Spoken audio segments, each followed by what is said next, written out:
दोस्तों, welcome to my channel. आज मैं यहाँ पर लेकर आया हूँ क्लास 10 मैथ्स का क्रैमर्स रूल। एक क्वेश्चन लाए हैं। क्वेश्चन को हम लोग क्रैमर्स रूल से सॉल्व करके बताएंगे कि क्रैमर्स रूल कैसे सॉल्व किया जाता है।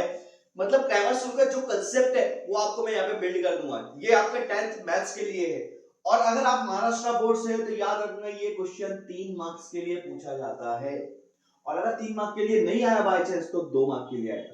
90 to 95% क्रैमर्स रूल पे क्वेश्चन पूछा जाता है। मैं इस क्वेश्चन की बात नहीं कर रहा हूं, मैं क्रैमर्स रूल के ऊपर क्वेश्चन बोल रहा हूं। उसमें वैल्यू कोई भी रख सकते हैं, वो प्रॉब्लम नहीं है, वैल्यू चेंज कर सकते हैं, लेकिन कंसेप्ट अगर आपको आ गया तो आप कोई भी वैल्यू निकाल सकते हो। तो याद रखो क्रैमर्स रूल के ऊपर क्वेश्चन पूछता है। बहुत सिंपल सा कंसेप्ट है, कंसेप्ट समझ लेते हैं फिर उसके बाद देखेंगे, ठीक है। अब मुझे एक बात बताओ, यहाँ पे दो इक्वेशन दी है तो सबसे पहले इक्वेशंस देख लो। क्या यहाँ पे दोनों सेम वेरिएबल है? क्या यहाँ पे दोनों सेम वेरिएबल है?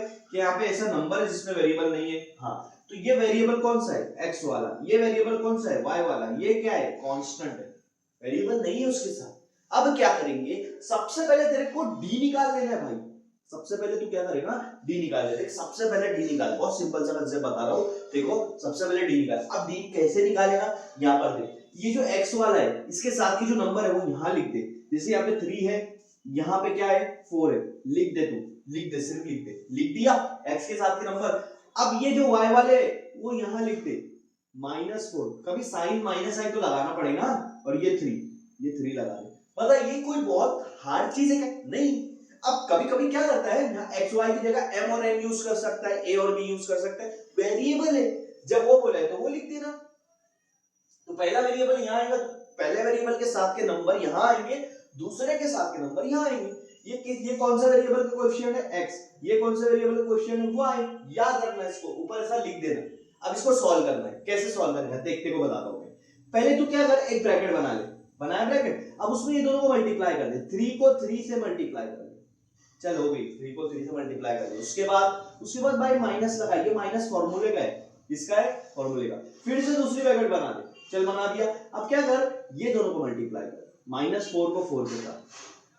ये हो गया। पहले ब्रैकेट को सॉल्व कर। 3 3 सा 9, ठीक है। ये वाला साइन का माइनस। अब ब्रैकेट में यहाँ पे माइनस है। 4 4 सा 16, एक माइनस एक प्लस। मल्टीप्लाई में दोनों की साइन अलग अलग है तो आंसर माइनस में है, और अलग दोनों की साइन सेम है तो आंसर प्लस में है। आया समझ में? ठीक है। अब क्या करेगा तू, ये 9 माइनस और माइनस प्लस होता है भाई, उसके बीच में नंबर नहीं है कोई, तो माइनस माइनस प्लस हो जाएगा। 9 प्लस 16 क्या हो जाएगा? 25। तो तेरा d की वैल्यू क्या आ गई? 25। बता कितना सिंपल सा कंसेप्ट है, कितना सिंपल सा कंसेप्ट है। निकल गया d।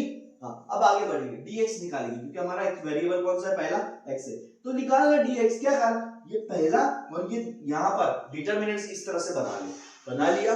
अब इसके बाद तू क्या करेगा? सिंपल से यहाँ देखना है, d में यहाँ पे x है y है, हम क्या निकाल रहे हैं? dx निकाल रहे। तो जो निकाल रहे हैं उसको छुपा दे, उसका कोएफिशिएंट को छुपा दे। क्या बच रहा है? y बच रहा है, तो y का लिख दिया -4 3। y का जैसा का वैसा उसकी प्लेस में लिख दिया। अब x की प्लेस में क्या लिखेंगे? कांस्टेंट लिखेंगे। 10 और 5 कांस्टेंट लिखेंगे। आया समझ में? अब क्या करेगा तू देख, फिर से ब्रैकेट बना। 10 को 3 से मल्टीप्लाई कर दिया, फिर फार्मूले का माइनस लगा दे। उसके बाद दूसरी ब्रैकेट बना, ये दोनों को माइनस मल्टीप्लाई कर। -4 को 5 के साथ करा। क्या हो गया? 10 को 3 के साथ मल्टीप्लाई कर, 30 हो जाएगा। ये वाला माइनस, और फिर ये ब्रैकेट बना, इनको माइनस कर। अरे इसको मल्टीप्लाई कर। 4 5 जा 20, दोनों की साइन अलग अलग, आंसर माइनस। बता माइनस और माइनस क्या होता है? प्लस होता है। तो 30 प्लस 20 कितना हो रहा? 50 हो जा रहा। तो dx कितना आ गया तेरा? 50। यहां लिख देता हूं मैं dx की वैल्यू 50। अब निकालेंगे dy, लास्ट वाला। dy कैसे निकालते हैं? मैं लिख देता हूं यहाँ पे dy का यहाँ पर मैं इस तरह से डिटरमिनेंट बना लेता हूं। बन गया। अब फिर से d पे जाना है, d पे, वो जो पहले यहाँ पर गए थे। यहाँ पे x है, यहाँ पे y है। अब हम निकाल रहे dy, तो y को छुपा ले। क्या बच रहा है? x की जगह पे x लिख दे 3 4। अब क्या बचा? y की जगह पे तो खाली है, तो क्या लिखेंगे? कांस्टेंट लिखेंगे। 10 और 5। बता आप कैसे सॉल्व करेंगे? दो ब्रैकेट बना ले, ये दोनों को मल्टीप्लाई कर। 3 5 जा, बीच में माइनस, फिर ब्रैकेट बना। अब ब्रैकेट में क्या करेगा? ये दोनों को मल्टीप्लाई करेगा। 10 4 जा, है ना। 3 5 जा क्या हो जाएगा? 15, फिर माइनस 10 4 जा क्या हो जाएगा? 40। अब तू यहां देखेगा तो 15 प्लस में है, 14 माइनस में है, साइन पहले देखी जाती है। तो यहाँ पे देख रहे हैं कि एक प्लस एक माइनस, मल्टीप्लाई नहीं है, एक प्लस एक माइनस। तो क्या करते हैं, जब एक प्लस एक माइनस आता है, बड़े में से छोटे को माइनस कर देते, 40 में से 15 गया 25 बचेगा, और बड़े नंबर के साइन लगा देते, क्योंकि ये मल्टीप्लाई नहीं है, ये अपना समेशन प्लस माइनस है, ठीक है। तो देखो dy मिल गया -25, dy मिल गया -25, ठीक है। अब इसको सॉल्व करेंगे, x और y निकालेंगे।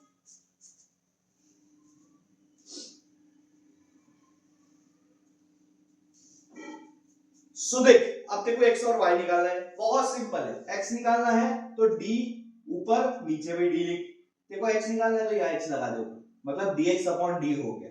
तो इसको सॉल्व कैसे करेंगे, dx की वैल्यू क्या है तेरी 50 है, d की वैल्यू क्या है तेरी 25, सॉल्व कर दे, 25 1 जा 25 2 जा, तो x की वैल्यू आ रही 2 अपॉन 1, जिसको हम लोग बोलते हैं 2। डिनोमिनेटर में 1 नहीं भी लिखते चलता है, समझ में आ रही बात।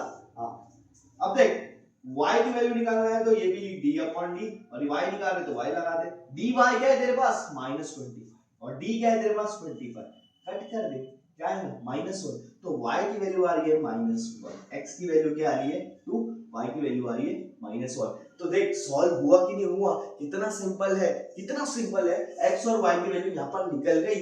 अगर 3 मार्क के लिए पूछा है ना क्वेश्चन, 3 मार्क आसानी से मिल जाएगी तेरे को, कितना सिंपल सा कंसेप्ट ये यहाँ पर क्रैमर्स रूल का दिया है। तो इसको बिल्कुल भी छोड़े मत, ये तो आपको करना ही करना है।